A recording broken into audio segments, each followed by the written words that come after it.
Ang taba niya. Babawasan lang po natin. Ako na.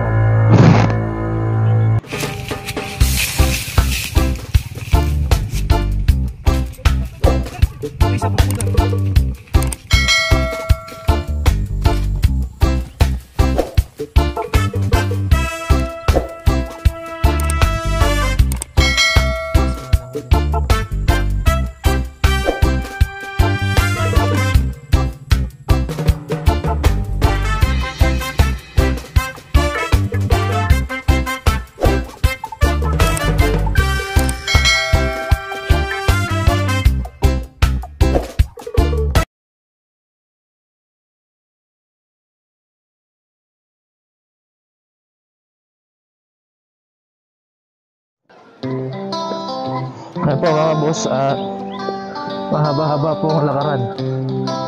Gabi na.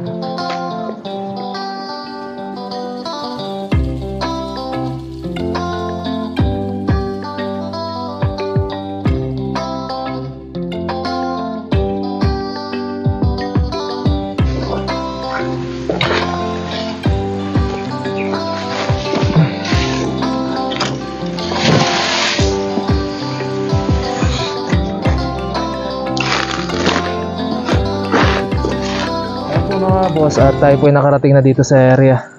At tayo po ay namawis na po tayo.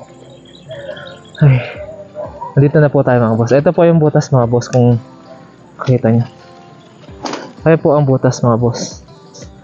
Ayan, dito po ang sinasabi po, nililinis daw po nila ito, yung asarol, dahil dito raw po sila kumakain mga boss. Yung nga po, may bigla daw pong lumabas ng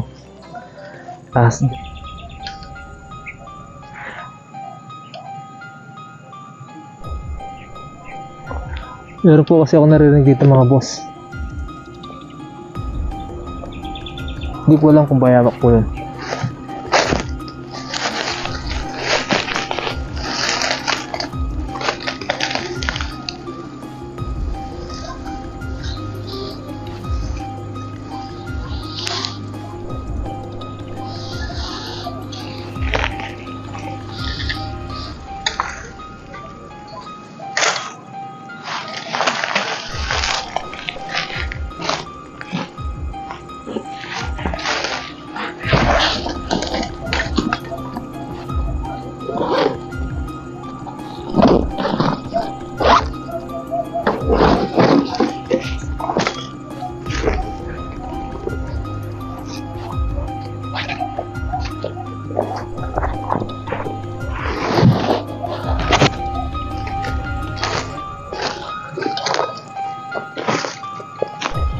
Mga boss, kukunin na po natin.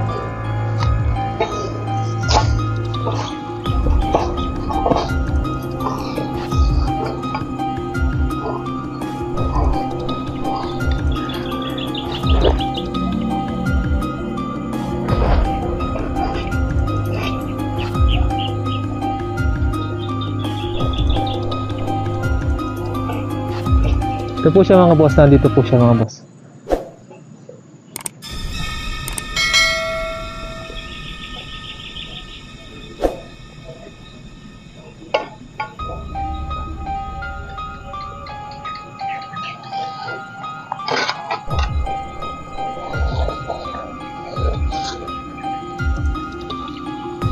Ito po mga boss, ang taba.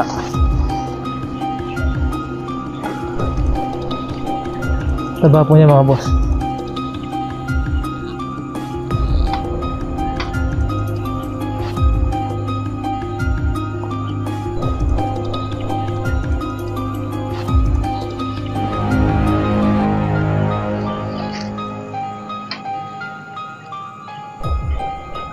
Ang taba niya.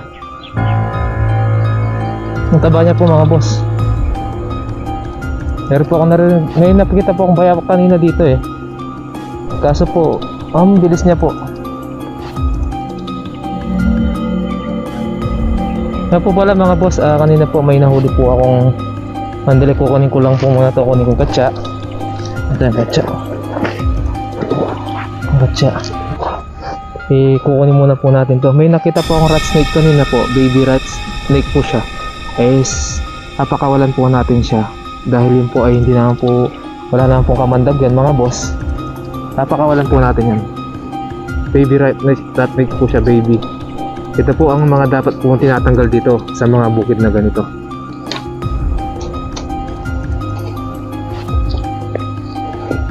Ito, taba oh.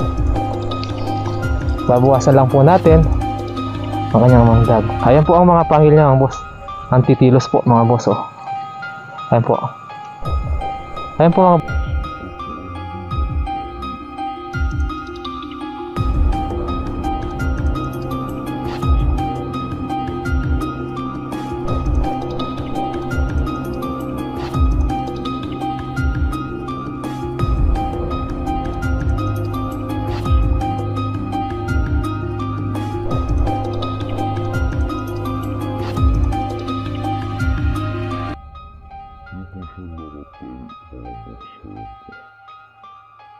nawasan lang po natin ang kamandag niya. Ayan. Ayan po. Ang taba.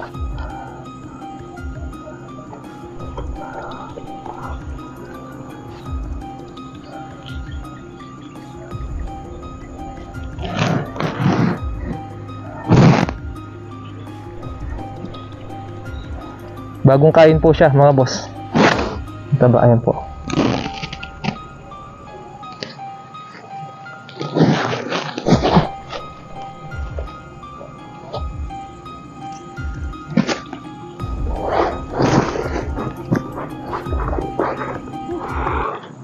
Ano po mga boss, una po sa lahat mga boss, maraming salamat po sa patuloy na pagsuporta niyo po sa akin, kay Boss Pete po. Thank you very much po. Siyempre po mga boss, kung bago pa lamang po kayo sa aking channel at kung ngayon lamang po ako nakita at napanood, mga boss, kung maaari lamang po mga boss, paki-subscribe na rin po sana at paki-pindot na rin po ang bell button sa ibaba para po updated po kayo mga boss sa mga susunod at mga bago ko pong video. Ito po mga boss, at maraming salamat po at wala. Sana po supportahan niyo rin po ang aking kapatid, si Pertong Cobra. Siya po ay hunter din po, magkaiba naman po ang aming channel. Siya po ay aking kapatid. Maraming salamat po sa pagsuporta niyo po sa kanya mga boss. At sa mga nagtatanong po mga boss, kung bakit daw napakalungkot ko daw magsalita, ay natural po ito mga boss. Ito na po talaga ako, kaya hindi na po mabago yung pwesto ng aking pananalita mga boss, dahil minsan po nahirapan po kami dahil nga po Kapampangan, nahirapan po kami sa Tagalog. Kaya sana po intindihin niyo lang po at unawain ang aming mga sinasabi. Ayun po mga boss, maraming salamat po at abangan niyo po ang mga susunod ko mga video sa mga darating na aking mga may re-rescue po sa ganitong paraan. Random vlog naman po ako mga boss, dito lang po ako na-focus. Ayun po, at sa mga nagme-message po sa akin na hinahamon po ako na one-on-one daw po kami sa mga ganitong paraan tulad ng mga ahas or cobra, one-on-one daw po kami na wala daw pong gloves. Ang masasabi ko lang po sa inyo mga boss, hindi po ako nagkikipagkompetensya, hindi po ako nagmamagaling, una po sa lahat, at ako po ay talagang naamin ko naman po na ako po ay hindi po professional mga boss. Hindi po ako nagmamalinis at ako lang po yung nagsasabi ng totoo. Una po mga boss, siyempre po may pamilya po ako kaya nag-iingat po ako. Lalo na po ang mga subscribers po natin, sila po ang pupumilit na ako po ay magsuot ng mga proteksyon na tulad ng mga ganito at tulad po ng mga paggamit nito. Yan po mga boss, sila po ay aking sinusundan at sila po ay aking pinapakinggan mga boss dahil natatouch po ako sa mga boss sa ating mga minamahal na mga subscriber, dahil nga po yun mga boss, pinag-iingat ko na lang, kaya sinusunod ko po kayo mga boss sa tamang pamamaraan. Yun po mga boss, hindi po ako, ulitin ko po, hindi po ako nakikipagkompetensya, hindi po ako nanghahamon or ano. Siguro po ang aking panghuli ay pag-iingat lamang po, dahil meron po akong pamilyang uuwian. Dahil sa ganitong paraan, pag nagkamali po mga boss, wala pong professional dito mga boss, wala pong kagalingan dito, para pareho lang po tayo mga boss na tao na may laman na pwedeng mamatay kahit anong oras sa ganitong pamamaraan. Sige po mga boss, maraming salamat po. God bless po sa inyong lahat. Uwi na po mga boss, thank you po. A few minutes later.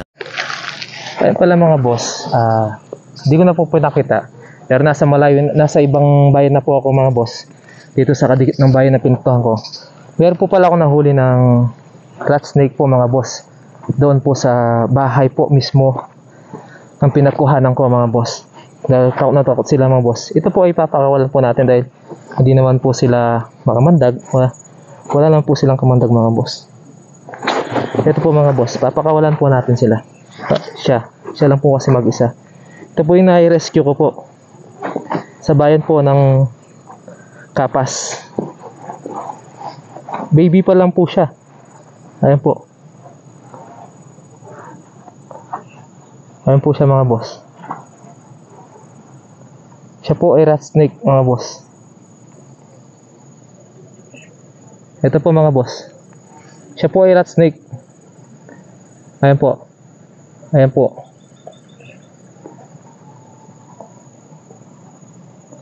Ito po siya mga boss.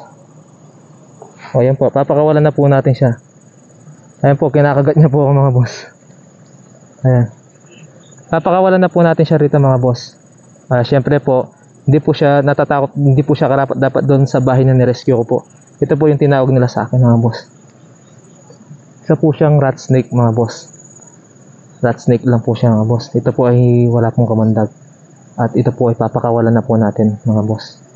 Sige po mga boss, ito po, papakawalan na po natin para po siya po ay mabuhay dito. Wala po siyang kamandag mga boss, wala po siyang kamandag mga boss. At yun po, papakawalan po natin dito. Hindi po, ito po ay tabi na po ng ng ilog at malayo na po sa mga tao.